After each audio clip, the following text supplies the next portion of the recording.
De retour de voyage humanitaire, j'ai pris un vol de nuit, je suis crevé. C'est pas une sponsor, j'ai pris Turkish Airlines et franchement, leur salon à Istanbul, il est top. Vous avez des petites suites pour dormir avec un lit, etc. Mais bon, j'ai besoin de café. Et à peine arrivé, on m'a offert du Bourbon Pointu. Alors c'est un café de légende, c'est le café de l'île de la Réunion, l'île Bourbon. Déjà, regardez-moi ce packaging. Ça aurait pu être fait par leur gamin de 12 ans. C'est avec une sorte de comics en MS comme police de caractère. Le maquettage a clairement été fait à l'arrache. Bah oui, c'est normal, vous avez un des meilleurs cafés du monde, donc le packaging a rien à foutre. Au point d'ailleurs que c'est servi dans un petit paquet générique comme ça, la moulue. Aucune indication, rien. C'est le paquet que vous pouvez acheter sur Alibaba. Et quand vous l'ouvrez, alors là, c'est du chocolat. Voilà, vous avez l'impression d'avoir respiré du chocolat. C'est du café en fait, mais c'est du chocolat. Vous avez ces arômes de cacao, quoi, mais léger, pas brutal, pas acre.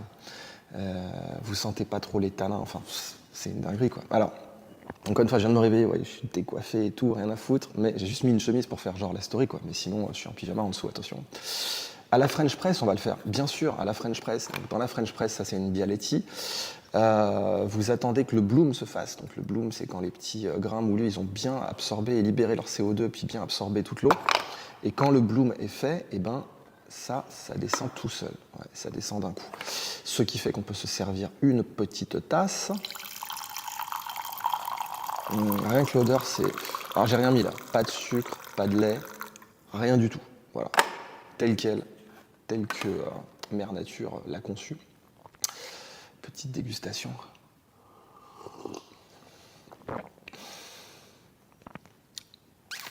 Très peu d'amertume. Très peu. C'est l'opposé du Robusta. Le Robusta, c'est très amer.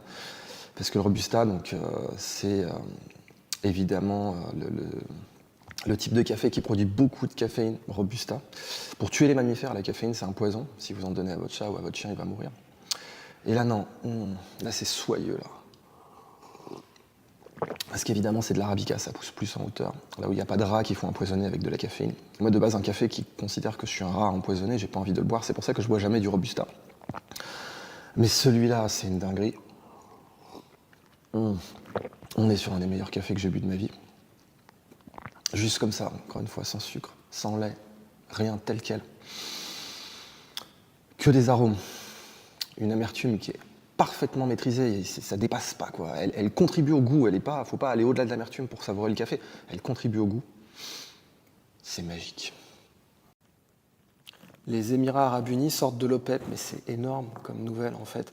C'est énorme, c'est notamment motivé par les États-Unis, mais pas que. En fait, c'est un appel au secours. C'est-à-dire, on sort de l'OPEP pour quelle raison? Pour pouvoir vendre à des très bas prix. Et pourquoi on veut vendre à des très bas prix? Parce qu'on n'a plus une thune. Les Émirats Arabes Unis sont en train de rappeler des prêts qu'ils ont faits à tout un tas de pays dans le monde. Et donc maintenant, leur but, c'est de vendre du baril peut-être à 50 ou à 60, alors qu'aujourd'hui, le Brent, il est plutôt à 120. Ça, c'est absolument marquant. Et pour des alliés des États-Unis, je pense que ça va leur faire digérer très difficilement, justement, leur alliance avec Washington et avec Donald Trump en particulier. Quoi qu'il en soit, c'est une trahison pour l'OPEP, ça va de soi, parce que dès que vous sortez d'un cartel, encore une fois, vous faites tomber les prix. C'est là aussi sans doute quelque chose qu'a voulu Washington. Est-ce que ça va être bon pour les Émirats Arabes Unis? Je vous le dis clairement, pas du tout, puisque quand vous avez des réserves qui vous ont été données par le bon Dieu, l'idée c'est quand même de les vendre au meilleur prix. Et là, ça va faire un précédent qui sera horrible pour eux.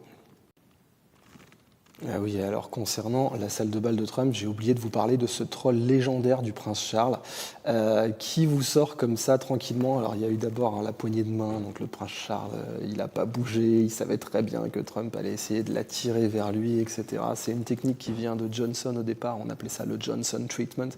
Le mec était balèze, il envahissait votre espace personnel quand il vous aimait pas. Bon, ça n'a pas marché. Et puis ensuite, vous avez donc le prince Charles qui à la Maison Blanche dit « Ah, j'ai vu les modifications que vous êtes en train de faire à la Maison-Blanche. Nous aussi, les Anglais, on a fait des modifications en 1814. » Donc il faut se rappeler qu'elle s'appelle littéralement Maison-Blanche parce que les Anglais l'ont cramée, en fait, tout simplement. Et du coup, il a fallu la recrépir. Avant, on appelait ça le manoir présidentiel, le Presidential Mansion. Il a fallu la recrépir en blanc et c'est comme ça que c'est devenu la Maison-Blanche. Ouais, j'apprécie ce petit troll de la part du roi Charles maintenant. La salle de bal de Donald Trump. Bon, allez, on va pas se le cacher, c'est pas une salle de bal. Vous allez avoir une sorte de bunker, c'est construit par un architecte dont on sait pas grand-chose. C'est lié à Palantir, enfin, Palantir elle-même qui a été financée par la CIA, qui veut vous faire une reformation du Total Information Awareness, c'est-à-dire simplement on doit tout savoir partout, en tout lieu, en violation des droits de l'homme, parce que accessoirement le droit à la vie privée et le droit à la protection des correspondances, c'est un droit humain, c'est bien bête. Non, bon, c'est pas une salle de bal. Par contre, c'est motivé par cette fausse tentative d'assassinat, dont on voit bien que c'est une fausse tentative d'assassinat. Je veux dire, les gens étaient restés debout, ils continuaient à finir leur verre de bourbon. On a même un journaliste qui était là, vraiment, comme si c'était une parade à Disneyland. C'est pas sérieux, mais par contre, cette fausse tentative d'assassinat, elle vous permet de faire cette fameuse salle de bal parce que la Cour suprême avait dit, en fait, si jamais il y a des raisons de sécurité, il faudra construire cette salle de bal, laquelle a été demandée par tout le camp MAGA, vous l'imaginez bien. Donc c'est marrant, ça méritait une petite information à ce sujet, parce que non, c'est pas une salle de bal, Trump il sait pas danser, je veux dire, on fait pas une salle de bal pour la petite Trump dance là, il y a d'autres raisons derrière qui sont beaucoup plus sombres et qui ont justifié rien moins qu'une fausse tentative d'assassinat. Les armes climatiques, bon déjà ça existe, il faut mettre les points sur les i, en fait ça existe même depuis plus de 80 ans, probablement depuis plus de 100 ans parce que des prototypes auraient été testés pendant la Première Guerre mondiale, et oui déjà, le but étant simplement d'avoir des armes à brouillard pour cacher les navires, mais après rapidement les gens se sont dit qu'on pourrait peut-être faire pleuvoir des nuages. Avec du l'iodure d'argent ça fonctionne, et ça c'est depuis au moins 80 ans qu'on sait le faire, qu'on le fait régulièrement, ça a été fait pendant la guerre froide. Les États-Unis ont déclassifié l'opération Popeye pendant la guerre du Vietnam par laquelle ils revendiquent d'avoir manipulé le climat, de plein de façons d'ailleurs, parce qu'il n'y a pas seulement faire pleuvoir les nuages, il y a aussi les agents défoliants comme l'agent orange. Quand vous avez une forêt entière qui perd son feuillage, ça a un impact sur le climat aussi. Enfin, c'est tellement réel que les Nations Unies ont un mémorandum et une convention là-dessus, qui date des années 70 et qui a été signé par plus de 50 pays. Maintenant, la question, c'est est-ce qu'on peut le faire à distance avec des ondes radar? Et la réponse est 100% oui. Alors, je ne connais pas l'état de l'art secret, évidemment, parce qu'il y a ça comme question. Vous avez des journalistes ou des négationnistes qui se font appeler fact-checkers et qui vous disent non, non, c'est impossible. Ils n'en savent rien. Ce que l'on sait, c'est que c'est possible, et dans l'état actuel de l'art, vous pouvez faire une sorte de tarif, c'est-à-dire vous augmentez la probabilité qu'un nuage pleuve. Et si vous avez plusieurs stations qui font ça, sur tout un espace, surtout si le pays est déjà sensible, typiquement comme l'Iran qui est sur le chemin de l'océan Indien, et dans ce cas-là, vous pouvez réduire la quantité de précipitations. C'est ce dont l'Iran accuse aujourd'hui les États-Unis d'Amérique et la Turquie. Il est clair que depuis qu'ils ont frappé toutes ces stations radars dans la région, on n'a jamais vu autant d'événements hydriques en dehors de la moyenne. Vous avez des barrages qui sont pleins, des lacs de retenue qui sont pleins, vous avez des inondations, vous avez des zones qui sont complètement verdoyantes, et ça c'est à plusieurs écarts types de la moyenne.